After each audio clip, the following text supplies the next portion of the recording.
바로 앞에 장이니까 제가 잘못 전달한 것 같습니다. 네. 이제 디모데전서 1장 12절 보면 이제 나를 능하게 하신 그리스도 예수 우리 주께 내가 감사함은 나를 충성되게 여겨 내게 직분을 맡기심이니 내가 전에는 비방자, 박해자, 폭행자였으나 도리어 긍휼을 입은 것은 내가 믿지 아니할 때 알지 못하고 행하였음이니라.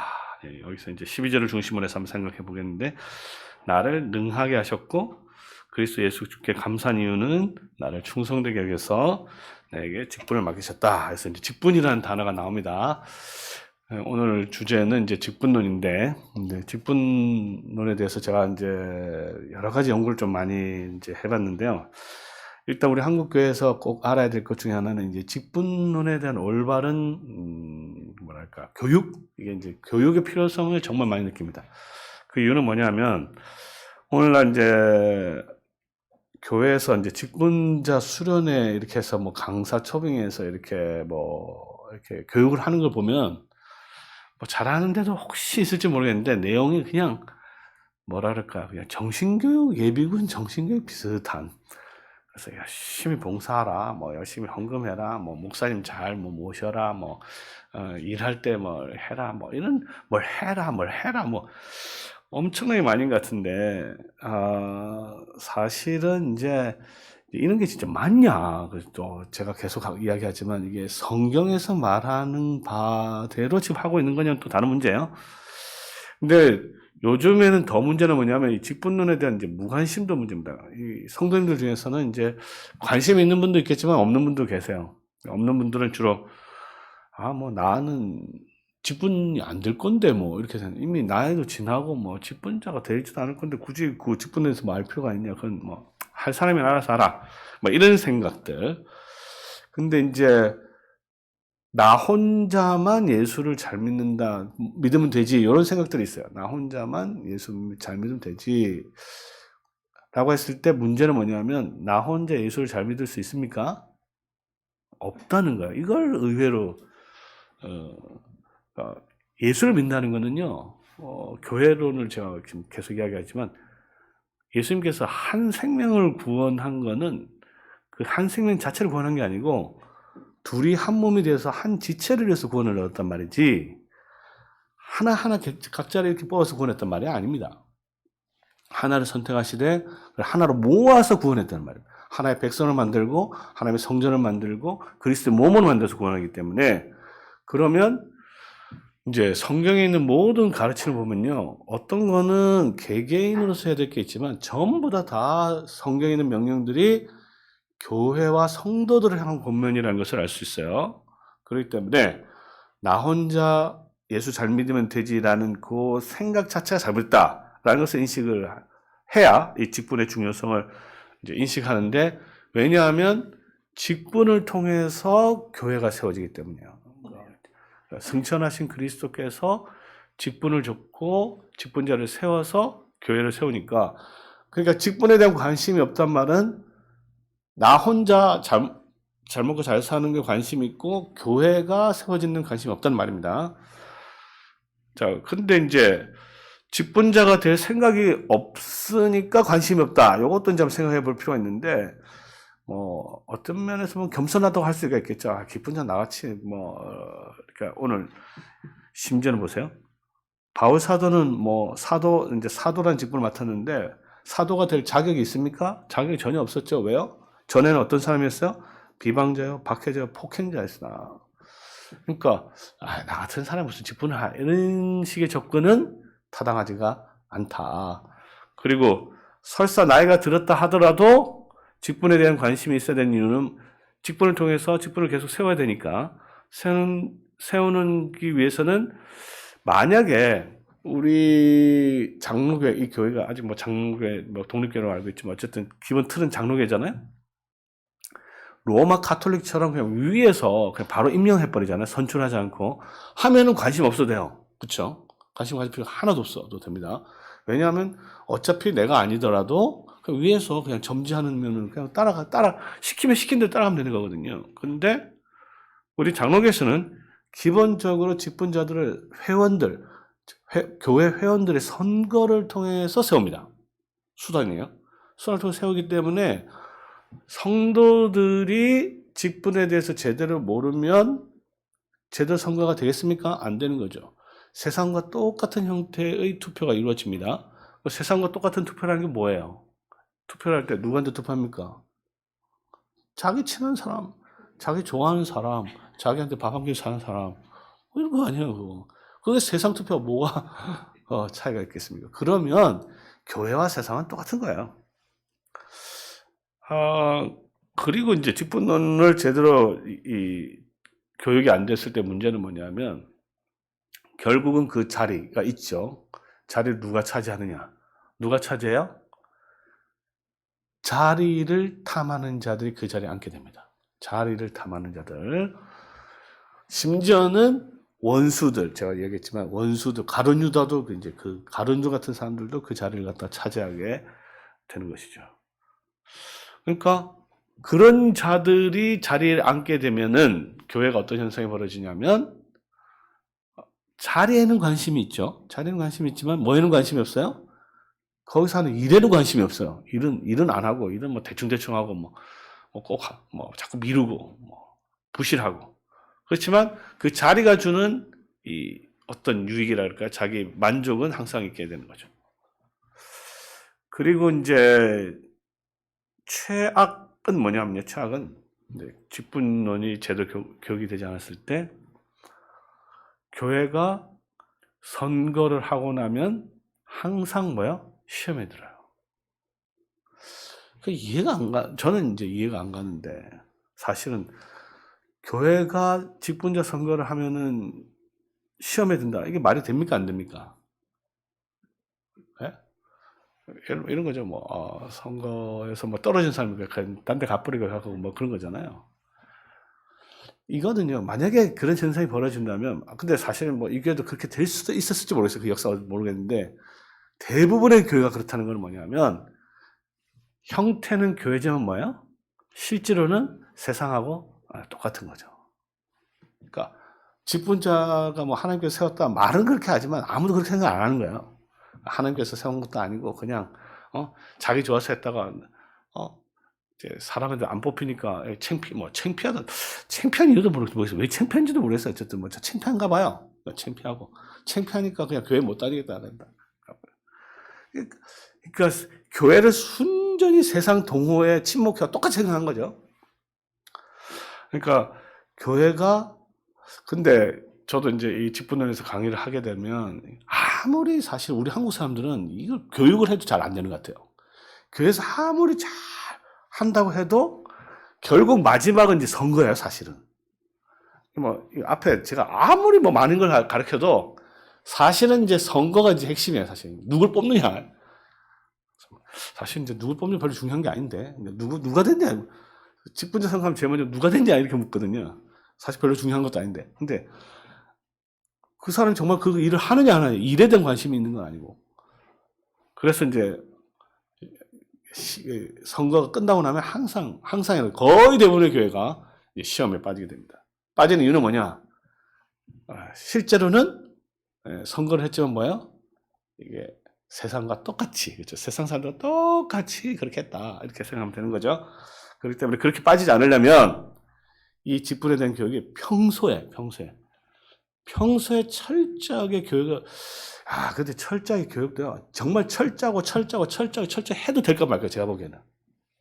그래서 우리 성도님들이, 그러니까 이 직분에 대해서 처음부터 기본이, 근데 잘 안 되놓으면 결국은 이 선거가 축제가 돼야 되는데 완전히 교회를 가서 시험에 들고 나간 사람들이 또 이 교회 좋게 이야기하겠어요. 다른 사람, 내가 자기가 떨어지니 자기 때문에 떨어졌지 누가 떨어졌어, 그런 식인데, 어쨌든 그래서 교회의 힘을 약화시키는 결과가 오늘날 굉장히 많이 벌어지는 것을 제가 어렸을 때부터 보아왔고 지금도 많이 보아오고 앞으로도 볼 것 같아요.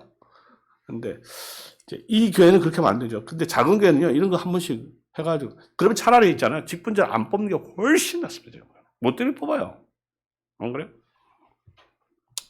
자, 어쨌든 이렇게 교회가 똑바로 철저히 가르치지 않은 결과 어떻게 되냐면 대부분 이제 자기 소견에 옳은 대로 직분을 이해합니다. 자기 소견에 옳은 대로.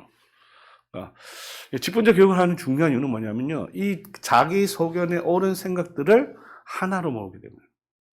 예를 들어서 첫날에도 제가 좀 한 번씩 이야기한 것 같은데 장로다. 장로가 뭐 하는 사람인가라고 했을 때 이 생각이 다 똑같을까요?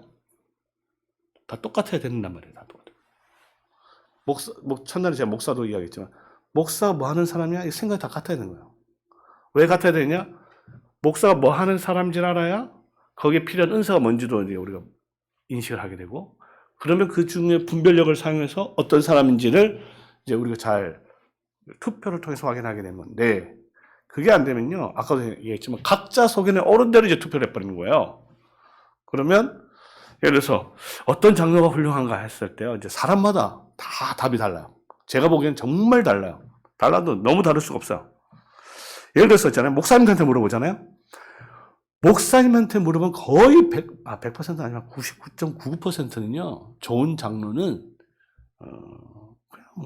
이건 경상도 사투리로 해야죠. 아주 신기감이 납니다. 시이면 시인 대로 하는 사람이에요. 역시 이제 수도권에는 이게 무슨 말인지 몰라드는데 역시 나이 드신 이제 어르신 이제 목사님, 경상도 목사님은 뭐 별실인 장로 있나 뭐 이러면서 시면 시는 대로 시가 뭔지 모르겠지만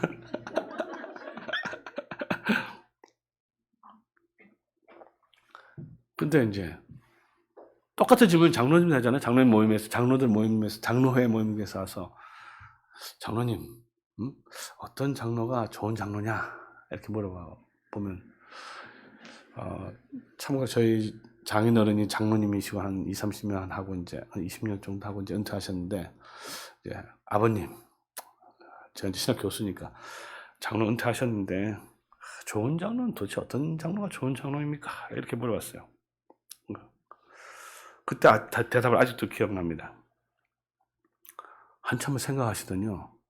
신학 교수가 질문하니까 자네가 질문하니까 생각해봤는데 모르겠다는 거예요. 솔직한 답이죠.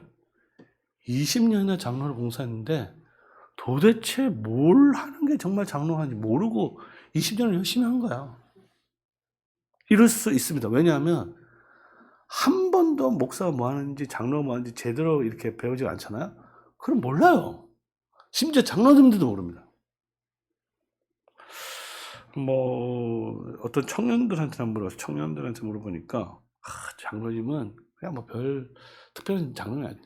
이게 좀 장로님이 있는 게 아니라 그냥 청년부가 어떻게 갈 때 한번 쏘고 그죠? 그런 사람 최고다 이거죠.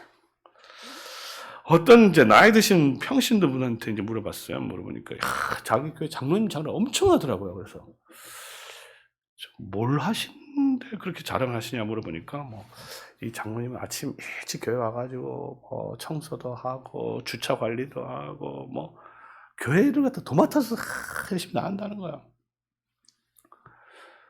성도 여러분, 예를 들어서 대통령이 시장에 가가지고 어묵을 잘 먹는다. 좋은 대통령입니까? 훌륭한 대통령이에요? 그러니까 시장에 가서 먹어야죠. 그래 친근감을 나타내는 건 필요가 있죠. 그러나 그것을 잘한다고 해서 좋은 대통령은 아니잖아요. 예를 들어서 그렇죠. 제가 말하는 의도를 아시겠죠. 장로는 장로에게 주어진 그 일을 잘해야 좋은 장로지. 그거 상관없이 교회 일 열심히 해, 청소 열심히 하고 주차 관리하고 그게 필요 없단 말이 전혀 아니죠. 그거는 누가 해야 되는 일입니까? 집사들 해야 돼요? 주차 관리는 누가 해야 됩니까? 주차 아무나 그렇죠. 아무나 하는 거죠. 자동차를 운전을 갖다 어느 정도만 할 수 있으면 와가지고 이렇게 어느 정도 하면 누구나 할 수 있는 일이잖아요. 적어도 남자들은 여성들도 할 수 있습니다. 어떻게 보면 청소는 누가 해야 되는 거예요? 그럼 청소도 그렇죠. 누구나 할 수 있는 일이죠. 피아노는 누가 해야 됩니까? 피아노는 누구나 할 수 있는 건 아니고 피아노 잘 치는 사람 하면 되는 거잖아요. 그렇죠? 그런데 우리 이제 사촌 동생 이제 아들한테 이야기를 물어봤어요. 그때 한 초등학생이었는데, 야, 장로님 뭐 하는 사람이야? 하니까, 아, 장로님은요, 악수하는 사람이야. 이렇게 하더라고요. 그러니까 그 아이에 있어서는 장로님은 이제 밖에 나가서 이제 예배하면 악수를 하니까 그게 악수가 인상이 깊었나 봐요. 근데 제가 이제 말하고자 하는 모든 거는 뭐냐면요. 초등학생부터 심지어 목사까지 장로에 대한 생각이 너무 달라요. 그렇죠? 초등학생은 이제 장로님은 악수하는 사람. 그다음에 청년들은 한턱 쏘는 장로. 그다음에 어떤 평신도는 열심히 마당 열심히 청소하고 주차하려는 사람. 어떤 장로님은 아예 뭐 장로 뭐 하는지도 모르고 20년 동안 열심히 장로 섬기고 뭐 하는지도 모르면서 하여튼 열심히 했긴 했어요. 근데 정말 자기가 장로를 제대로 했는지, 목사는 뭐 심해 신도죠. 이런 식으로 됐기 때문에, 자, 이게 그러면 이제 우리 성도들은 지금 그러면 생각이 맞냐? 이 생각이 같아야 뭐야? 나중에 뽑을 때, 선출할 때 제대로 선출하고 그것을 통해서 우리가 기쁨과 축제와 교회를 세우는 데로 갈 수가 있는 거예요. 근데 이 생각이 다르면 전부 다 그렇죠? 자기 각자의 속에는 옳은 대로 이렇게 투표를 해버리면 기분 나쁘면 그렇잖아요. 자, 목사에 대해서도 마찬가지죠. 목사는 제가 뭐 그저께 제가 이야기했기 때문에 많이 이야기하지 않지만 목사의 생각도 같아야 되는 겁니다. 이제 이건 뭐냐면 지금은 아니지만 목사를 이제 특별히 청빙하거나 또 부목사 청빙할 때 마찬가지예요. 거기에 대한 생각이 같아야 되는데 이 생각이 다르면요. 이랬나 목사는 이랬나 저랬나 이래버리면 이게 평소에 이것이 아주 튼튼하게 안 되면요. 딱 언제 문제가 생기냐? 뽑을 때 문제가 생겨요. 뽑을 때 그게 극명하게 드러납니다. 전부 다 자기 속에는 옳은 대로 자기 생각을 관철시키려고 하기 때문에 안 그러면 막 기분 나빠하는 거죠. 그리고 이제 요즘 이제 그 트렌드가 달라진대. 이제 목사에 대한 트렌드도 막 달라진대. 요즘에 이제 목사의 트렌드는요, 이제 교회를 부흥시키는 거죠. 실적 있는. 그래서 이제 스펙도 쌓고 막 그렇게 하거든요. 참고로 시대마다 목사에 대한 사명은 다르지만 이제 기본적인 건 똑같아요. 말씀을 잘 전하는 것도 똑같지만 요즘의 시대는 제가 보기에는 교회가 부흥하는 시대가 아니고 쇠퇴하는 시대예요. 뭐 쇠퇴하는 시대에는 어떤 목사가 필요한가 한번 잘 생각해봐야 되는 거죠. 쇠퇴하는 시대는 부흥하는 목사 찾으면 안 되는 거죠. 왜? 교회는 앞으로 부흥이 안 될 겁니다. 부흥이 될 수가 없는 상황이에요. 그러면 교회 쇠퇴하는 교회를 잘 관리를 하고 성도들 잘 돌아보고 말씀을 해서 이런 어떻게 보면 이전보다 훨씬 탁월한 영적인 능력이 있어야 목회를 할 수가 있는 그와 같은 시대가 지금 오고 있는 거예요. 그런데 지금 뭐 이렇게 교회 청빙 광고 보면 뭐 목사님 장로님들 이렇게 보면요, 야, 아직도 이 70년대 80년대 그 부흥의 시대에 이제 빠져가지고 그런 목사를 막 찾는 거예요. 시대가 어떻게 된지도 잘 모르고. 어쨌든 목사 이야기했습니다. 집사도 마찬가지인데요. 집사도 우리나라에서 이 집사는요 너무 많아서 문제죠. 집사의 직이 너무 떨어져요. 목사님, 장로님, 집사가 있으면요, 목사는 그래도 좀 좋아 보이잖아요. 어떻게 보면 좋아 보여. 장로 좀 괜찮아 보이는데 집사는 좋아 보입니까? 잘 모르겠어요. 여기 제가 주보가 있는지 모르겠는데 집사가 어떤 취급을 받는지를 보면요, 주보를 보면 저는 안다 보는데 이 교회 주보에 이 앞에 집사님 명단이 있는지 모르겠어요. 어떤 데 있고 없는데 대부분 없습니다. 특별히 큰 교회일수록 없어요. 너무 많으니까 있습니까? 뭐 없습니까? 없군요. 예, 집사님 없죠. 성도들이 집사가 누군지 몰라도 아무런 문제가 없는 교회가 된 거예요. 죄송하지만 이게 이 교회뿐만 문제가 아니라 지금 한국교 전반적으로 다 이 직분에 대한 왜곡 때문에 이런 현상이 벌어지는. 집사가 소중한지 몰라요. 얼마나 소중한지도 몰라요. 그리고 그러다 보니까 이제 집사는 그렇죠. 교회 열심히 다니면 집 사준다 그러는데 이제 집을 사주는 건지 뭔지 그리고 이제 친구들 저 만나면 야, 너 아직도 집사가 뭐 이런 말 있잖아요. 때가 되면 이제 장로를 승진해야 되는데 승진 못한 직분에 이제 높낮이가 생기는 거죠. 이게 이제 직분의 이제 타락의 현상 중에 하나가 로마 카톨릭처럼 직분의 상하가 생기면 그때부터 타락이 되는 겁니다. 그러니까 직분의 중요성이 이제 현저하게 이제 떨어지는 것을 우리가 보게 되는 거죠. 그래서 결국은 우리 한국교회에서 이제 직분을 너무 이제 남발하는 경우가 많고요.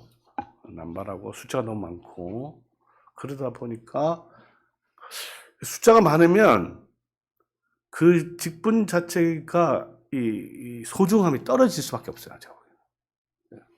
그래서 그러면 교회 안에서 직분자 수를 그럼 어떻게 결정해야 되냐 했을 때 어떻게 결정해야 될까요? 그것은 많을 다다익선이 아니에요. 사람들 많이 뽑자, 이게 아니에요. 그 교회에 필요한 만큼만 써요. 필요한 만큼. 필요한 것부터 너무 많이 생기잖아요. 그러면 하나님께서 심판할 수도 있습니다. 이게 뭐 좀 약간 충격적인 이야기 좀 하면요. 예를 들어서 우리 한국교회에 목사가 엄청나게 많아졌단 말이에요. 좋은 거예요, 나쁜 거예요?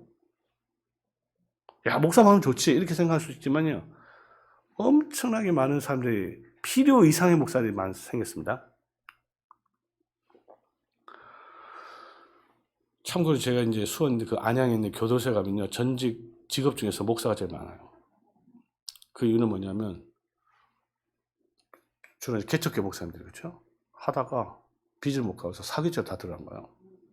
그러니까 하나님의 심판이 얼마나 엄중한지 아시겠죠? 뭐예요? 하나님께서 심판하셔서 감옥으로 보내버린 거예요. 그러니까 우리가 하나님께서 주신 선물이 정말로 귀한 것인데 이 귀한 것을 귀하게 사용하지 않을 때 임하는 하나님의 엄중함의 심판이 얼마나 신중한지 우리가 인식을 해야 한다. 이래 하지 않을 때, 이 직분에 대해서 올바로 시행하지 않을 때 하나님의 심판을 우리가 정말 경홀히 여기서는 안 된다라는 것을 한번 좀 이야기하겠습니다. 너무 이제 사실 그건 좀 충격적인 이야기이긴 하지만 저도 들어서 충격이었어요. 뭐 지금은 좀 달라질 수 있을지 모르겠지만 어쨌든 이 현상은 앞으로 어느 정도는 계속 갈 겁니다. 지금은 이제 목사가 너무 적어서 문제야. 지금까지 너무 많이 해서 문제잖아요. 많은 것도 문제지만 적은 건 또 더 문제일 수도 있는 거죠. 자, 그 다음에 이제 너무 많아진 결과 어떤 현상이 또 벌어지냐면 주께서 맡긴 일을 등한히 하는 경우가 많아요. 그건 뭐냐면요. 예를 들어서 이제 주께서 맡긴 일을 안 하는 게 아니에요. 하긴 하는데 시간이 지나면서 등한히 해줘요. 등한히. 예를 들어서 성도들을 이제 신방하고 돌보는 일이 있잖아요. 교회 중요한 이제 일이란 말이에요. 이런 일들을 그러면 누가 해야 되냐 했을 때 사실 목사도 해야 되지만 이제 교회의 직무를 봤을 때는 이게 이제 장로가 해야 되는 일이란 말이에요. 그런데 이 일들이 전부 다 이제 특히 이제 교회 규모가 커진 교회는 주로 누가 하냐면요, 교육자회에서 다 해요. 교육자회에서. 당회가 그걸 하는 게 아니라 교육자회에서 다 신방하고 다 뭐 이렇게 하고. 그러면 당회는 뭐에서 뭘 의논하느냐? 주로 결정하는 게 뭐 예산 결정하고 뭐 집행 이런 거 하잖아요. 그건 원래 어디서 해야 되니까 재직해서 하는 거거든요. 그러니까 목사는 장로가 하는 일을 뺐고, 장로는 또 집사가 하는 일을 뺐고, 집사는 또 할 일이 없으니까 청소하고 뭐 또 이렇게 성도들 하는 일을 뺏어버려요. 왜 그런 현상이 벌어지는지 아시겠죠? 그러니까 직분자들은 기본적으로 열심히 봉사하는 자들이잖아요. 근데 뭘 해야 되느냐 했을 때 물어보면요, 열심히 하긴 해. 뭘 하면 그냥 뭐 위에서 시키는 일 해요. 위에서 시키는 일. 그 위가 뭔지 모르겠어요. 그 위가 누군지는 모르겠는데 그 위가 뭐 목사님 될 수도 있겠죠. 아니면 뭐 당회가 될 수 있으나 하여튼 뭐 열심히 일하기는 일하는데 막연하게 위에서 하는 일이다. 그러면요, 직분의 가장 기본이 이제 안 되는 거예요. 왜냐하면 직분자는 기본적으로 그리스도의 종이란 말이거든요. 그리스도의 종. 그러면 그리스도의 종은 누가 시키는 일을 하는 겁니까? 그리스도가 시키는 일을 하는 건데 그리스도의 종이라는 인식이 없어졌어요. 없어지다 보니까 내가 지금 일을 하고 열심히 하는데 정말 이게 그리스도께서 나에게 맡긴 건지 아니면 그렇지 않은 건지에 대한 인상이 너무 흐려져 버린 거예요. 그러니까 이제 목사도 마찬가지죠. 목사도 사실은 이제 가르치는 것과 기도하는 것에 전무하도록 하는 것이 목사 일인데 교회가 이제 커지면 문제 내가 보기에는 작으면 좀 문제가 덜할 수 있는데 커지면 자꾸 이제 목사한테 요구하는 것들이 많아지거든요. 목사님 이것도 해주세요. 저것도 해주세요. 맨 처음에는 이제 그게 몇 개 안 되지만 시간이 지나면 계속 많아집니다. 많아지면 이제 목사가 원래 해야 되는 일이 뭐예요? 설교 말씀 전무하는 일인데 그 일에 전무하는데 그걸 등한시 여기게 돼요. 등한시. 안 하는 게 아니죠. 하긴 해요. 해야 할 수밖에 없잖아요. 매주 돌아오는데. 그러나 그것을 위해서 시간 할애가 잘 안 되는 거예요. 자, 이제 한번 좀 더 구체적으로 생각해 봅시다. 예를 들어서 이제 우리 교회 목사님이 설교를 주일에 몇 번 하는지 한번 생각해 보고, 자, 그러면 주일에 한 번이라 생각합니다. 주일에 한 번 설교 준비하는데 어느 정도의 시간을 할애해야 될까요? 이런 건 아마 성도님들 생각 못 할 거야, 아마. 그냥, 설교라는 거는 목사님 기도 열심히 하면 하나님께서 주시겠지. 이렇게 보면 안 되잖아요. 예를 들어서, 저희 교회는 기본적으로 3일입니다. 3일 동안 아무것도 하지 않고 오로지 설교 준비만 3일 동안 해야 한다. 이게 이제 최소. 그리고 하루는 이제 캐테키즘, 이제 교리교육 하는데 준비하고, 그 다음에 신방하고, 이러거든요. 그걸 갖다가 그럼 누가 이제 관을 합니다. 당회에서 관을 합니다. 당회에서 계속 보면서 목사님이 정말 말씀 준비하는데 계속 잘 하고 있는지 살피는 것이죠. 그럼 목사님이 지금 설교 준비하는데 되겠습니까? 이렇게 한 번씩 묻는 거죠. 그래서 뭐 괜찮다. 그럼 하는 거지만, 그러니까 계속 어떤 일이 많아지는데 설교 사역이 방해를 받으면 안 되는 거잖아요, 그렇죠? 예를 들었으면 그렇다는 겁니다. 근데 시간이 지나면 지날수록, 그렇죠? 주님께서 맡긴 그 일들이, 각자에 맡긴 일들이 등한이 되는 거예요. 장로들 해야 중요한 일이 이제 성도들을 이제 치리하는 거, 다스리고 보호하고 돌보는 일인데, 그 중에 하나가 이제 신방도 있거든요. 이런 것들이 이제 등한이 되는 거예요. 자, 그런 결과 어떻게 되냐면, 또, 직분이 이제 갈등의 원상이 되는 경우가 많습니다. 그 직분이 이제 선명하지 않아요. 직분이 딱 복수석이라서 복사가 하는 일, 장로가 하는 일, 집사가 하는 일 다른데 이게 막 섞여가지고요. 자, 먼저 이 정도로 이야기하도록 하겠습니다. 직분론을 잘 평소에 열심히 계속 이제 하나하나씩 배워야 된다. 익혀야 된다. 근데 이게 익히는 것이 단순히 지식적으로만 되는 게 아니라 그것을 어떻게 적용해야 되는지 계속 교회가 살펴야 된다라는 겁니다. 자, 그러면 이제 우리가 성경이 말하는 직분을 몇 가지를 이야기하면 성경에 이제 직분에는 단어가 여러 개 나옵니다. 예를 들어서 이제 사도행전 1장 20절에 보면 그 직분을 타인이 취하게 하소서라는 단어가 나와요. 그 다음에 오늘 우리가 읽었던 나를 충성되게 여겨 내게 직분을 맡기셨다 이런 거 나오고, 또 골로새서 4장 17절에 보면 바울이 아키포에게 주 안에서 받은 직분을 다 이루라. 직분을 이루라? 이건 좀 이상하잖아요, 그죠? 여기서는 직분을 이루라, 성취하라. 너가 하고 있는 일을 말하는 거야. 직무를 말하는 거야. 하고 있는 그 직분을 다 온전히 다 이루라. 너가 주님께서 일을 맡겼는데 그걸 다 이루라 이런 뜻이에요. 그러니까 모든 지체가 같은 직분을 가는 것은 아니다. 그래서 로마서 12장 4절 있고요. 또는 이제 성경 원문에는 직분이라는 단어가 없지만 번역을 좀 더 자유롭게 하기 위해서 우리 한글 번역이 직분이라는 단어를 첨가한 것도 있습니다. 예를 들어서 로마서 1장 5절에 보면 이제 사도의 직분이란 말이 나오는데 원래는 원래 원문에는 없어요. 근데 사도됨이란 말인데 사도됨은 무슨 이해가 잘 안 가잖아요.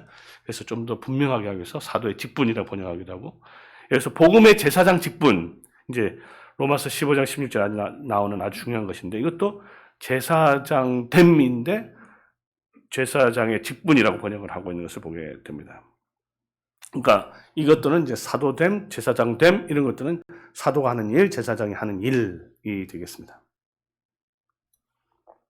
그러니까 이제 이 용례들을 다 살펴보면 직분에 있어서 가장 중요한 기본적인 개념은 이제 직무, 그러니까 일이라는 개념이죠. 일이라는 개념입니다. 맡겨진 일, 어떤 일.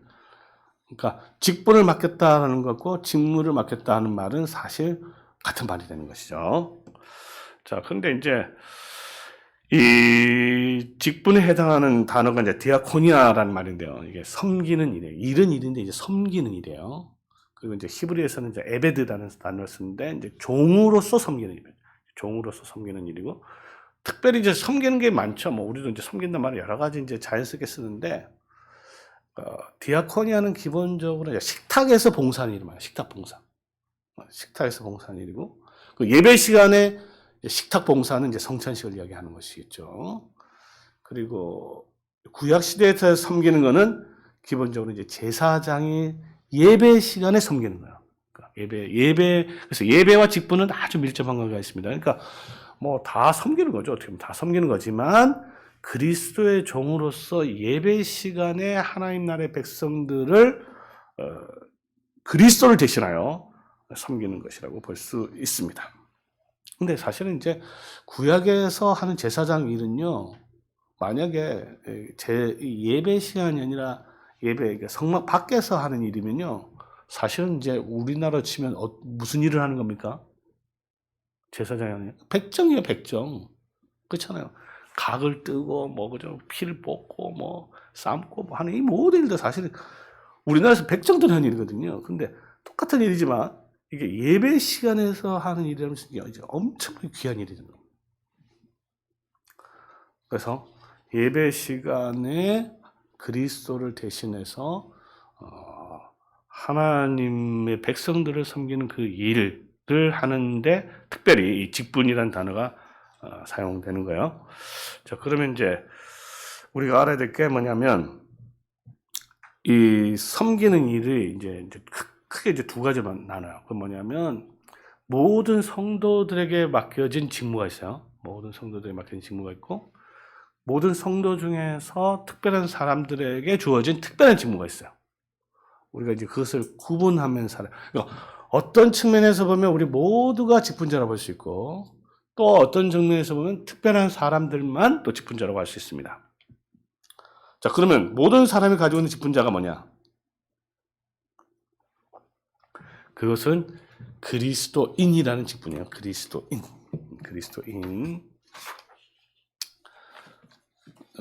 이거는 이제 여러분들이 하이델베르크 교리문답을 이제 배우셨다고 제가 들고 있는데, 32문답에 보면 아주 이제 분명하게 잘 정리가 되는데, 그 아주 중요한 이제 문답이 되겠습니다. 그러면 왜 예수 믿는 사람을 그리스도인이라 부르냐? 그리스도인이라 부르냐? 사실 이제 사도행전 9장입니까? 그러면 안디옥 교회에서 처음으로 그리스도인이라 불려요. 그리스도인이라 불렸는데, 그럼 그리스도인 부르는 이유는 뭐냐 하면 답은 내가 믿음으로 그리스도의 지체가 되어 그분의 기름 부음에 참여하기 때문이다. 자, 그러면 이제 믿음이 하는 역할은 뭡니까? 믿음. 우리가 예수를 믿으면 어떻게 된다 그랬어요? 네? 다시 한번 읽어드릴까요? 내가 믿음으로 그리스도의 지체가 되었다. 우리가 믿음을 가지면 어떻게 된다고요? 그리스도의 지체가 되는데 왜 그럼 그리스도의 지체가 되냐? 믿음이 어떤 역할을 하는지 알아야 돼요. 믿음. 여러분들 믿음을 가지고 있잖아요. 그럼 믿음이 하는 일을 알아야 될 거 아니에요? 그 일이 뭐예요? 땅에 있는 성도들과 하늘에 있는 그리스도를 하나가 되게 하는 거예요. 믿습니까? 이게 우리나라는요, 교회에서 이 믿음, 해병대식 믿음으로 하면 된다, 뭐 이런 신념을 믿음으로 하는데 그렇지 않습니다. 믿음은 온전한 말씀에 계시는 그리스도를 갖다 받아들이게 되는 게 믿음인데, 이 믿음이 하는 역할은 뭐냐면 땅에 있는 우리 성도들과 하늘에 있는 그리스도를 하나가 돼요. 한 몸을 만들어버린 거예요. 둘이 한 몸 또 이야기죠. 둘이 한 몸을 만드는데 결정적인 요인이 뭐냐면 믿음이에요. 자, 믿음으로 그리스도와 하나가 되면은 그 결과 그리스도의 지체가 되는데 그리스도께서 받으신 그 기름 부음에 참여하는 거예요. 자, 그리스도가 뜻은 뭔지 아시죠? 무슨 뜻이에요? 기름 부음을 받은 자죠. 기름 부음을 받은 자인데 이것을 히브리어로는 메시아라고 그러고요. 헬라어로는 그리스도입니다. 그리스도와 메시아는 같은 말이죠. 똑같은 말이죠. 메시아는 무슨 말? 히브리어. 그리스도는 헬라어. 기름 부음을 받은, 그러니까 그리스도 하나가 됨과 동시에 따라서 그분이 기름 부음을 받은 것에 참여하게 되는데, 자, 그러면 기름을 부음을 받은 것은 직무를 수행하기 위해서 직분을 주고 직위를 주는 거예요. 그건 뭐냐면 선지자, 제사장, 왕입니다. 선지자, 제사장, 왕. 그래서 예수님을 참 선지자, 큰 선지자, 그 다음에 유일하신 제사장, 영원한 왕 이렇게 이야기를 하는데, 자, 그러면 선지자로서는 뭘 하느냐? 선지자로서는 그 이름의 증인이 되는 거예요. 예수 그리스도 이름의 증인이 되는 거예요. 제사장으로서는 나 자신을 산 제물로 감사의 제물을 드리는 거예요. 그리고 왕으로서는 죄와 싸우는 역할을 하는 겁니다. 이건 아주 간단하죠? 내가 그리스도인이 되어서 뭐가 되었어요?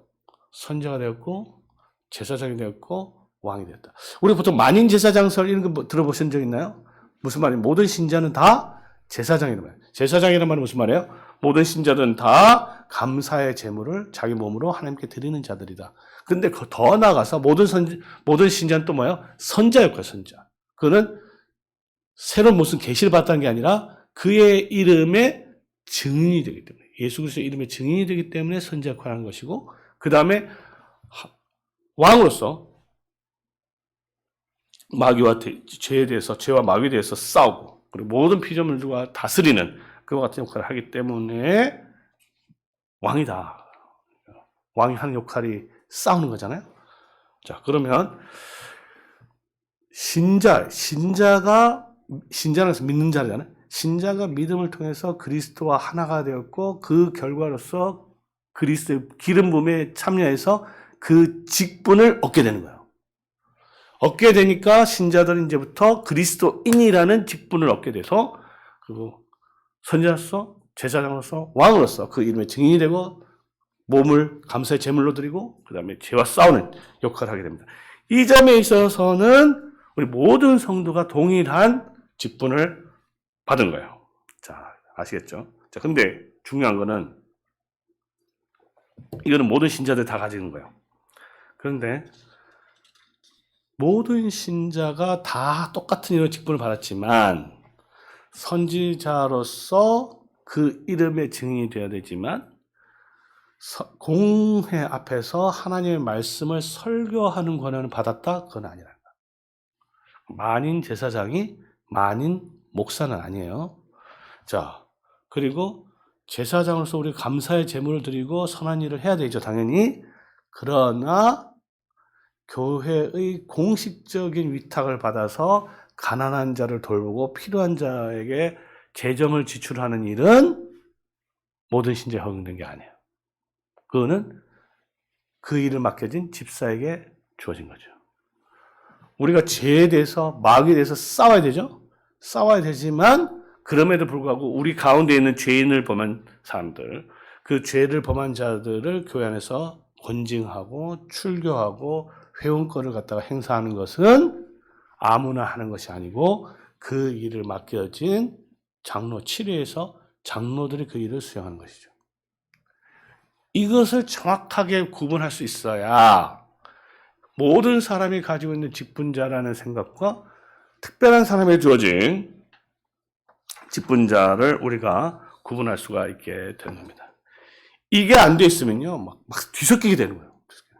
그래서 이게 예를 들어서 우리가 가난한 사람들 도와줄 수 있죠. 그러니까 개인적으로 도와줄 수 있는 거하고, 개인적으로 제사장으로 도와줄 수 있는 거하고, 교회의 집사가 돼서 공식적인 헌금을 관리해서 필요한 사람들에게 공급하는 거는요, 완전히 어떻게 보면 다른, 형태는 비슷할 수 있을지 모르지만 그 직분은 완전히 다른 것이라는 것을 우리가 보게 되는 것입니다. 자, 그래서 여기서 이제 우리가 여기서 이렇게 구분하는 것은 이제 신자는 이제 믿는 사람이죠. 믿는 고백하는 자고, 신자는 이제 거룩한 자, 성도가 되어야하는 거고, 성도가 또 교회 회원이 되면 교인이라는 말을 쓰고, 그 교인이 해야 되는 직무는 뭐냐면 그리스도인이라는 직무를 갖게 되는 거예요. 이것들은 이제 다 비슷비슷한 말이지만 좀 구분해서 쓸 필요가 있는 것이죠. 자, 그 다음에 이제 우리가 이제 직무에 있어서는 세 가지 이제 기본적인 개념이 섞여 있는데, 직위가 있고, 이제 직무를 가리키는 이제 나타내는 이제 자리가 있죠. 자리. 직위라고 합니다. 그다음에 그 직위를 가진 사람이 하는 일이 있죠. 그걸 직무라고 하겠죠. 그리고 그 직무를 수행하는 사람이 있겠죠. 그걸 직원이랍니다. 보통 이제 직분자라는 말을 쓰는데 통상적인 표현이고요. 헌법에 따르면 그것은 직원이라는 말을 써요. 그래서 직원, 직무, 직위 이 세 가지 개념을 이제 정확하게 구분할 필요가 있는데, 오늘 본문에 보면 나를 능하게 하신 그리스도의 우리 주께 내가 감사하면 나를 충성되게 여겨 내게 직분을 맡겼다 했을 때, 이 직분은요 직무를 맡겼다도 되지만 직위도 같이 맡긴 것도 보는 거예요. 예를 들어서 어떤 일을 맡길 때 그냥 뭐 네 해라, 그죠? 뭐 설교해라, 뭐 아니면 뭐 또 다스려라, 또 아니면 섬겨라, 이런 일을 하겠을 때 어떤 직위를 주지 않고 그 일을 하면은 그건 힘이 없는 거죠. 교회에서 하는 어떤 공식적인 일은 그 일을 줌과 동시에 그 직위도 같이 줘서 그 직위에 해당하는 사람을 세워서 그 일을 하도록 하는 것이 교회가 행하는 질서라고 볼 수 있습니다.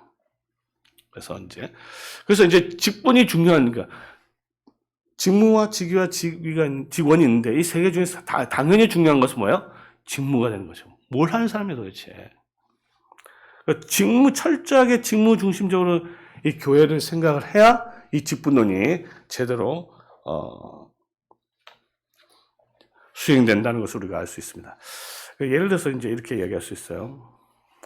그래서 결국 이제 누구를 세울 것이냐 이 문제로 기초를 된 경우가 많은데, 예를 들어서 교회 안에 집사가 많아야 될까, 장로가 많아야 될까요?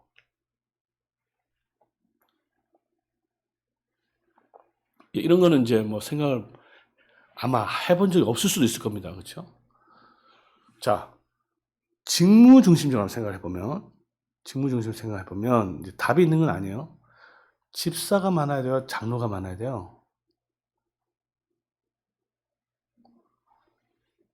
너무나 당연스럽게 장로의 일이 많으면 장로가 많아야 되고, 집사의 일이 많으면 집사가 많이 필요하겠죠. 근데 우리 한국 교회는요, 거의 예외 없이, 어떻게 보면 뭐 예외가 좀 있긴 하지만 서리 집사가 쫙 있고 그 위에 안수 집사가 쫙 있고 그 다음에 장로 있고, 이게 피라미드 구조로 다 돼 있어요. 왜 그런지 모르는데 이거는 기본적으로 회사의 개념을 그대로 가져온 겁니다. 직무를 전혀 생각하지 않은 거예요. 서리 집사가 하는 일이 그렇게 많나요? 예를 들어서 집사가 하는 일이 그리 많나요? 장로가 하는 일이 많나요? 뭐가 도대체 많을까요? 제가 이제 왜 이런 이야기를 하냐면요, 기본적으로 이제 제가 이제 미국에 갔을 때 그 교회를 봤을 때 다 그런 건 아닌데, 그 교회는 보통은 집사 수보다 장로가 2배 많습니다. 이유는 간단하죠. 왜요? 장로가 하는 일이 훨씬 많기 때문에. 그러니까 거기는 이 직이라는 게 높낮이의 개념이 아니에요. 근데 만약에 집사 서리 집사, 집사 뭐 이렇게 피라미드 하면 아무리 뭐 그 직분이 뭐 높낮이가 없다 아무리 해도 상관없어요. 이게 피라미드가 돼버리면요, 이게 딱 질서가 생겨버리는 거예요. 그래서 과연 우리가 직분을 세울 때 직무를 이해를 하고 세우느냐? 앞으로 이 교회가 이제 뭐 성장을 하든지 세울 거 아니에요. 세우면 과연 진짜 뭐 하는 사람인지, 그리고 그게 얼마나 필요한지, 그러면 우리가 몇 명이 필요한지 이렇게 결정을 하는 거란 말이에요. 근데 그것도 없이 뭐 우리 교회 좀 되면 뭐 다른 교회 보니까 몇 명 좀 생기고 이런 식으로 접근을 다 한단 말이에요. 그러니까 뭐 하는지에 대해서는 아무런 별 관심이 없고 결국은 자릿수만 느는 그런 현상이 벌어지게 되는 것이죠. 자, 그러면 이제 강론으로 좀 들어가세요. 강론 들어가서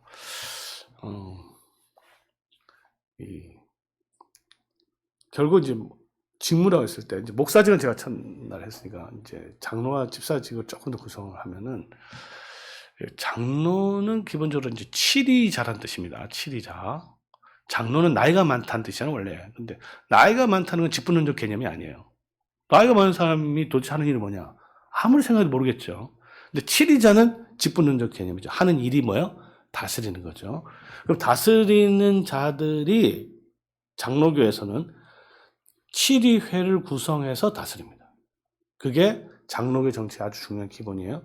그리고 그 뿌리가 어디 있냐면, 그러니까 어저께 말씀드렸듯이 그리스도께서 교회를 세울 때 교회를 세우시고 천국의 열쇠를 맡긴 데서 시작됩니다. 그러니까 천국의 열쇠를 그리스도로부터 받아서 그 권세로서 교회를 치리한, 치리자를 장로라고 하는데, 이거는 기본적으로 목사 장로가 같이 하게 되지만, 그러면 구체적으로 그럼 어떤 일을 하는 거냐? 구체적으로 어떤 일을 하게 되냐면 결국은 이 천국의 열쇠로 문을 열고 닫는 역할을 하는 거기 때문에 회원권을 관리하는 역할을 하는 겁니다. 회원권. 장로는 기본적으로 가장 중요한 것이 회원권을 관리하는 거예요. 회원. 천국의 문을 열고 닫는 역할을 하는 거기 때문에. 그래서 교회 안에 이제 명부라는 게 있거든요. 명부를 관리하는 거예요. 그러니까 교회의 명부가 교회 안에 회원이 되고 회원이 되지 않는 이제 회원이 되는 방법이 여러 가지가 있잖아요. 그렇죠? 대표적인 거는 사실 유일한 방법은 뭐예요? 나 이 교회에 회원 되고 싶습니다. 등록 카드 내면 되는 거예요? 그건 아니죠. 그건 백화점이잖아요. 교회 회원이 되는 유일한 방법은 세례입니다. 그러니까 당회가 관리해야 될 중요한 것이 세례죠. 세례고, 그 다음에 결혼을 하면 또 이 결혼은 둘이 하나가 되는 거니까 자동적으로 회원이 되는 거잖아요. 그러면 결혼을 누가 어느 기관에서 관장하냐? 이거 당회에서 하는 거예요. 결혼한 자가 정말 합당한 자인지, 그 다음에 세례를 받았는지, 교회를 출석을 잘하는지, 신앙을 했는지 이런 걸 검토해서 그것을 그 자매 형제를 갖다 회원으로 받게 되는 거죠. 그 다음에 옆교회에서 임명 오는 경우, 또 임명 가는 경우, 교회가 들어오고 나가는 모든 행위들을 다 당회가 살펴서 정말 신천지가 어디서 든가 여전히 신천인지 모르겠지만 어쨌든 왔을 때 새로운 사람이 왔다. 새로운 사람이 새신자가 하는 게 아니에요. 원래는 새신자가 할 수도 있겠지만 기본적으로 당회가 해야 되는데, 왜냐하면 저 사람이 지금 이단이자인지 어떻게 알아요, 그렇죠? 그래서 그것을 구별해서 성도들을 돌아보고 지키고 돌봐야 되는 역할을 하는 것이 바로 당회가 하는 것이죠. 좀 구체적으로 말씀드리면, 제가 이제 그 미국에 갔을 때, 맨 처음 왔을 때 장로님이 딱 와서 저를 소위 말하는, 어떻게 보면 조사죠, 뭐. 도대체 왔는데 동양인이요. 처음으로 동양인 처음 보니까. 어디서, 한국에서 왔다. 한국에서 왔는지, 왜 왔는지, 어디서 왔는지 다 묻고. 심지어 자기 집에 초청해서 대접도 하고. 그런 일을 하게 됩니다. 근데 이제 이게 어떻게 되냐면, 제 동료 목사님 교회인데요. 당회를 개최했어요, 당회를 열미다 하면서 공고를 했는데, 안건이 뭐냐. 유아 세례를 이제 시행해야 되니까 유아 세례에 문답을 하도록 하겠습니다. 했어요. 당회원들이 한 명도 참석 안 한 거예요. 목사님, 그럼 목사님 알아서 하셔야 돼버린 거죠. 그 다음 주 당회를 또 열었대요. 안건이 뭐냐. 교육관 2천만 원짜리 공사에 대해서 결정을 하기로 했어요. 장로님들 100% 참석했다는 거예요.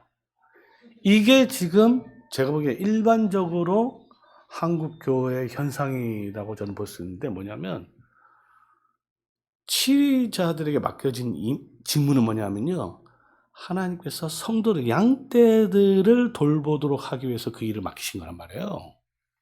근데 그 일은 사실 힘들죠. 어쩌면 사실 굉장히 힘드니까 그냥 다른 사람들에게 직무유기죠, 그렇죠?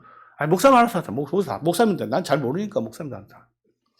근데 2천만 원짜리, 이건 중요하지. 이게 자기 일을 생각하는, 이게 자기 일도 아닌데 막 자기 일을 생각하고, 거기는 막 전부 다 모여가지고 자기들이 전문가니까 목사님도 필요 없고 막 이렇게 자기들끼리 모여가지고 목소리 내고, 목사님 무슨 뭐 2천만 원 내서 공사에 대해서 뭘 합니까? 뭐 이런 식으로 접근하는 거죠. 뭐 틀린 말은 아니긴 한데 어쨌든 그러니까 자신들이 해야 될 원래 일은 제껴버리고 엉뚱한 일에는 열심히 하는 그런 일들이 벌어지는 것을 보게 됩니다. 그러니까 장로들이 해야 되는 일은 기본적으로 이제 7인데 아까도 했지만 회원권을 관리하는 것이고, 그 회원권을 구체적으로 실시하는 게 뭐냐면요, 예배 시간에 성찬을 통해서 실시하는 겁니다. 성찬은 교회 회원들만 참석할 수 있잖아요. 그렇죠? 물론 이제 어떤 경우는 뭐 아무나 오게 할 수도 있지만 아무나 오게 하면 안 되잖아요. 그렇죠? 이렇게 그러니까 7위회가 성도들을 보고 회원을 인지 아닌지를 구분해서 본교회 회원들만, 세례교인들만 참석할 수 있도록 하는 그 역할을 하는 것인데, 그 역할을 누가 하느냐? 누가 감독하느냐? 그 장로들이 하는 거죠. 그러기 위해서 평소에 뭘 해야 되냐 하면은 부지런히 성도를 살펴야 되는 거죠. 그리고 결국은 이제 7회가만 할 수 있는 게 뭐냐면 유일하게 재판하는 거거든요. 재판을 공정하고 신성, 어떤 교회 안에 분란이 생기면 이걸 결정을 해야 되는데, 그러려면 성도들 삶을 최대한, 뭐, 하나님처럼 할 수는 없겠지만, 최대한 정확하게 알아야 그 일을 올바로 수행할 수 있다는 것을 우리가 보게 되는 것입니다. 뭐, 장로는 이런 그 정도로 이야기를 할게요. 뭐, 이야기하면 또 계속 이제 늘어날 수 있긴 하지만, 저는 이제 정말 기본적인 이 일부터 이제 회복이 됐다고 저는 생각해요. 집사가 해야 될 일은 사실은 이제 재정 관리와 이제 구제가 되는데, 그러니까 사실 이제 재정 관리와 구제이기 때문에 엄밀하게 보면 이제 집사의 수는 그렇게 많을 필요는 없습니다. 그리고 서리 집사 제도는 이제 점차적으로 이제 축소시키는 게 맞다고 봐요. 그러니까 어떤 교회는 뭐 재직회 그 구성원이 안 돼가지고 아무도 참석을 사실 안 하니까. 그러니까 그 집사 직분 자체를 갖다 귀하게 여기니까 참석도 안 하고 수가 안 되고 자꾸 이제 엉뚱한 일들이 벌어지게 되는데, 기본적으로 필요한 사람들만 세워서 그 일을 맡기는 게 맞는 거죠. 맡기는데, 그 중에서 이제 집사가 해야 될 일이 이제 구제란 말이에요. 제일 구제인데, 목사는 말씀을 선포하는 역할을 하는 것이고요. 장로는 그 말씀을 보호하고 그 말씀대로 집행하는 역할을 하는 거예요. 그리고 집사는 그 말씀을 아름답게 하는 역할을 하는 겁니다. 그리고 집사가 하는 유일한 일은 뭐냐면 교회 밖을 향한 사역을 공적으로 하는 게 집사가 하는 일이에요. 그렇죠? 장로와 목사는 주로 안쪽에 하는 거예요. 교회 안에를 성도들 향한 것이라면, 집사는 성도들 향한 것도 있지만 교회 밖을 향한, 그래서 교회의 복음을 아름답게 하는 것이 이제 집사가 되는 거죠. 그래서 그 중에 하나가 이제 구제가 되는 거예요. 우리 구제라고 했을 때 이제 우리가 잘못 생각하는 건 뭐냐면 그냥 가난한 사람들 도와주고 부르게 똑이 성금 이런 식으로 생각하면 곤란해요. 왜냐하면 초대교회는요, 이 봉헌을 복음으로 이해했습니다. 그렇기 때문에 사도들이 맡겼어요. 사도들이 발 아래 뒀어요. 사도들이 원래 다 하고 있었는데, 사도행전 6장에 보면은 이게 일이 너무 많아지니까 이 복음의 사역을 집사들에게 나눠주는 거죠. 왜 그러냐? 왜 그러면 봉헌이 복음이냐 하면은, 우리 성도님들이 헌금할 때 이게 복음을 나누는 행위입니다, 사실. 그 대표적인 게 뭐냐면요, 이제 만나 사건 아시죠? 만나 사건을 봤을 때 이제 하나님께서 만나를 줬을 때 한 호멜만 이제 담가 했잖아요. 그러니까 뭐 나가서 전부 다 하다 보니까 어떤 사람 많이 거두, 어떤 사람 적게 거뒀잖아요. 한 호멜만 거두면 아무 문제가 없었는데 모세가 다 집합시켜가지고 다시 대라 하니까 어떻게 됐습니까? 많이 거둔 자도 남음이 없고 적게 거둔 자도 모자람이 없었다. 그런데 이 평등의 원리, 균등의 원리를 바울 사도가 고린도후서 6장에 어디에 적용시키냐면요, 봉헌에 적용시켜요. 봉헌에. 연보라고 하죠. 사실 연보라는 말이 더 맞는 말이죠. 그래서 하나님의 복음에 아주 중요한 것이 뭐냐면, 그리스도의 가장 부유한 자로서 가난하게 되셔서 가난한 자로 하여금 부유하게 하는 그 복음의 사역이 설교를 통해서 선포돼야 될 뿐만 아니라 우리의 봉헌을 통해서 실천돼야 되는 거죠. 그렇다면 이 봉헌의 사역을 실제로 담당하는 사람을 맡긴 사람이 누구냐? 이 집사라는 거예요. 그러니까 집사도 사실은 복음의 수종자다, 이렇게 볼 수가 있는 거죠. 그리스도의 종으로서. 그렇게 되면은 이 집사직이 굉장히 이제 귀한 직분을 올라가게 되는 겁니다. 어떻게 보면. 이 집사니까 뭐 돈 관리하는 거, 이런 식으로 보면 안 된다는 거예요. 복음을 맡은 자로는 돼요. 복음은 복음인데, 그죠? 목사는 말씀을 전하는 복음을 하는 거고, 집사는 성도들이 모은 그 봉헌을 복음 사역을 위해서 쓰도록, 집행하도록, 나누고, 그 뭐예요?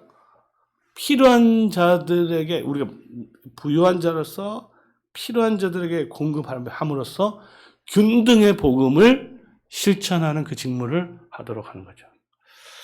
자, 근데 이제 이게 실제로 하면요, 이게 정말 어렵습니다. 실제로 하는 건 좀 다른 거예요. 이거 이 점에 있어서는 이제 저희 교회 얘기를 조금 할게요.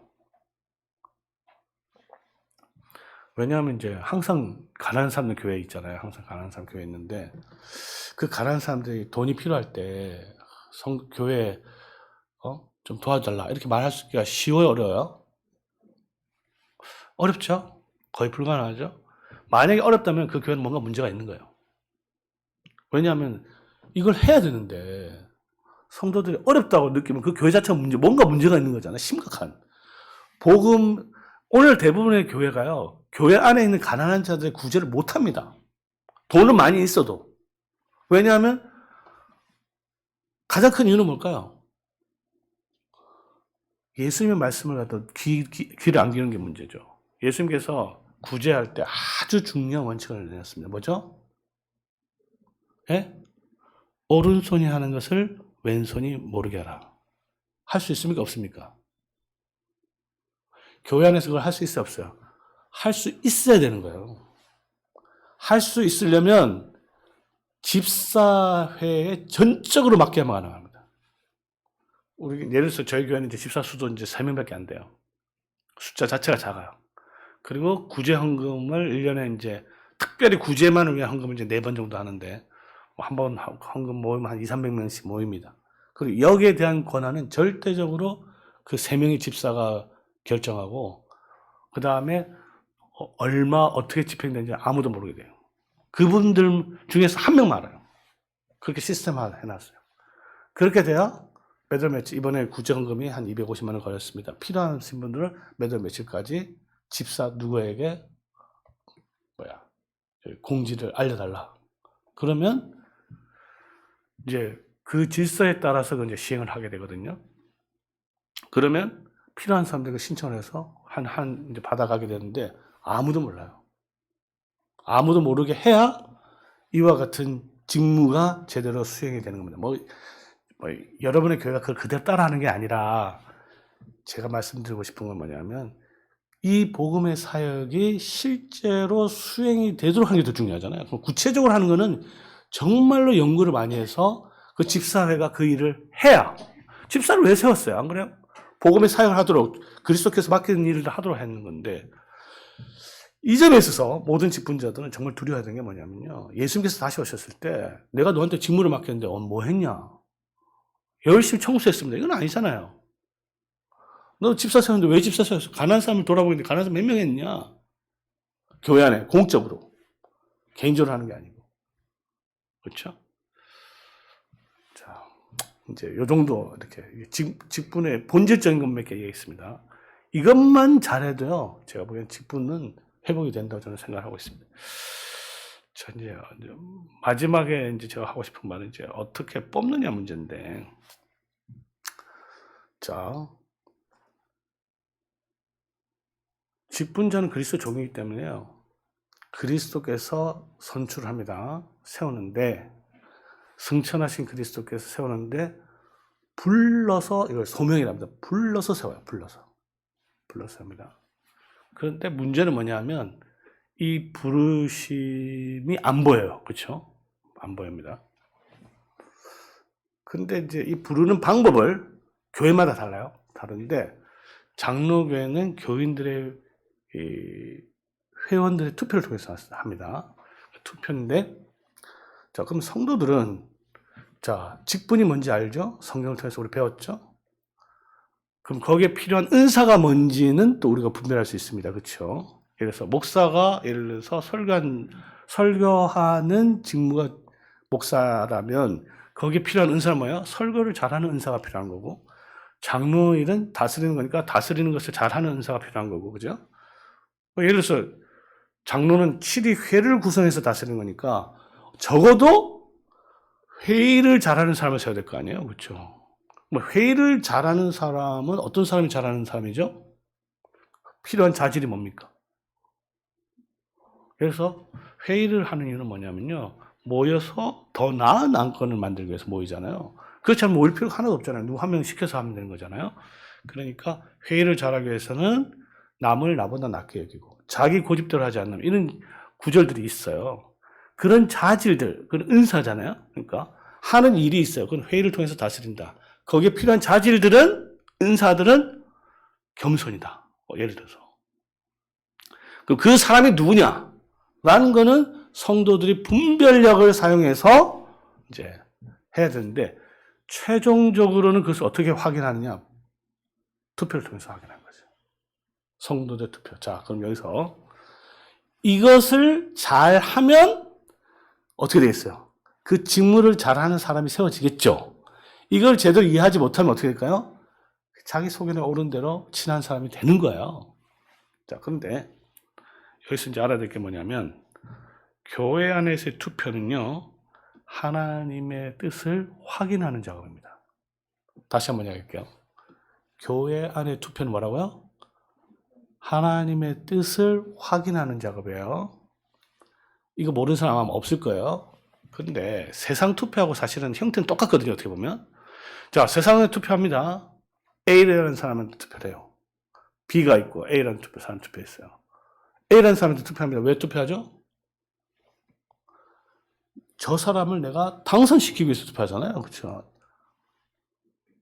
근데 교회 안에서도 그렇게 해버리면요, 내가 저 사람을 당선시키리라. 그거 안 돼요. 그렇게 되면 세상의 투표와 교회 투표는 똑같아지고 교회의 직분과 세상의 관직이 똑같아지는 거예요. 그러면 누가 표를 많이 얻느냐에 따라 격파이 나버리는 거죠. 표를 많이 얻기 위해서 막 하는 거죠. 근데 교회 안에서의 투표는요, 기본적으로 하나님의 뜻을 확인하는 거예요. 자, 그러면 이제 실제로 어떻게 됐냐? 내가 A한테 투표를 해요. 뭐 A가 당선되기 위해서 투표하는 거예요? 아니라 그랬죠. 그건 세상 투표입니다. 교회 안에서 투표는 하나님의 뜻이 뭔지 모르지만 나의 분별력을 사용해서 이 사람이 될 거라고 생각해서 투표를 한 거예요. 하나님의 뜻을 물은 거예요. 근데 투표 결과가 나왔어요. B가 됐어요. 그러면 기뻐야 됩니까? 화가 나야 됩니까? 예? 이때 만약에 진짜 기뻐하는 사람은요, 진짜 신앙이 된 사람이에요. 그렇잖아요. 내가 몰랐잖아. 투표하기 전에 모르니까 하나님, 나는 이 사람일 거라고 생각하고 투표를 했는데 그 다음에 하나님께서 뜻을 알려줬어요. B라고 알려줬어요. 그러면 기뻐야 되는 거죠, 당연히. 그런데 이렇게 되려면요, 정말 교인 성도 한 명이 굉장히 신앙이 성숙해야 돼요. 세상적인 투표 개념을 싹 없애야 가능한 일입니다. 그게 제가 해보면요, 정말 쉽지 않아요. 우리나라 사람, 특히 우리나라 사람들 쉽지 않아요. 물론 기도는 잘하죠. 기도는 뜻이 하늘에서 이루어진 것 같이 땅에서도 이루어지다. 그 말은 뭐예요? 투표할 때, 그죠? 투표할 때 내 뜻이 아니고 하나님 뜻에 이루어지라고 기도는 했지만 실제로 나타나는 현상이 그러면은 기분 나쁜 거죠. 떨어진 사람도 기분 나쁘고 그런 거죠. 온갖 세상적인 요소가 다 거기서 이 투표 결과로 나타나는 것을 보게 됩니다. 자, 그러니까 정말로 이 투표 중요합니다. 투표 중요하기 때문에 직분자 교육을 통해서, 과정을 통해서, 그 다음에 훈련을 통해서 했잖아요. 차근차근 그 로드맵이라고 그러잖아요. 이게 정말 맨 마지막 정말 이 투표를 통해서 하나님께서 세우신다. 그럼 마지막 임직까지. 임직식 할 때 하나님께서 세우시는 거, 그리스도께서 세우시는 거잖아요. 그때까지 그 모든 과정이 성도들과 교회 가정이 함께 기도하면서 차근차근 해서 하나님의 뜻을 알아가는 과정으로 그렇게 인도가 되어야 정말 그 투표가, 이게 우리가 투표를 했지만 정말 투표는 우리가 했으나, 그죠? 투표는 우리가 했으나 정말 하나님께서 이 사람을 정말 세우셨다. 믿어야 그 사람이 그 일을, 직무를 제대로 감당하는 겁니다. 그러니까 하나님께서는 부르시는데 거기에 나를 능하게 하셨다 그랬잖아요. 나를 능하셨으니까. 하나님께서는 어떤 직무를 맡길 때는요, 은사도 주시는 거예요. 은사도 주는 거기 때문에 우리 성도님들은 은사를 분별력을 가지고 확인하는 것이죠. 확인해서 그래서 그 사람을 투표를 통해서 하나님 뜻을 확인하여 그 직분자들을 계속 세워갈 때 하나님께서는 이 교회를 그 직분자들의 그 일을 통해서, 그 직무를 통해서 이 교회를 계속 세워 가실 것입니다. 네, 오늘은 시간이 다 돼서 이 정도로 정리를 하고요. 우리 성도님들 부탁드리고 싶은 것은, 우리 한국에서 여러 가지 문제가 있지만, 이 직분자 문제는 이제 너무 이제 어려워요. 지금 제가 하는 것이 이 교회에 바로 적용이 안 될 수도 아마 있을 겁니다. 적용이 되기 너무 쉽지 않을 수도 있지만, 교회가 가야 되는 방향은 분명히 정해진 거죠. 하나님 말씀이 이렇게 이야기할 수 가야 되는데, 가려면 시간이 많이 걸려요. 어떻게서부터 해야 될 것인지를 우리가 차근차근 지금부터 우리가 살펴서 순종할 때 하나님께서는 계속 이곳에 적합한 사람을 세우셔서 이 교회를 든든하게 세우시라 믿습니다. 자, 주어진 말씀을 또 생각하면서 이 교회가 하나님 말씀에 따라 직분자가 계속 잘 세워질 수 있도록 같이 기도하도록 하겠습니다. 기도하겠습니다.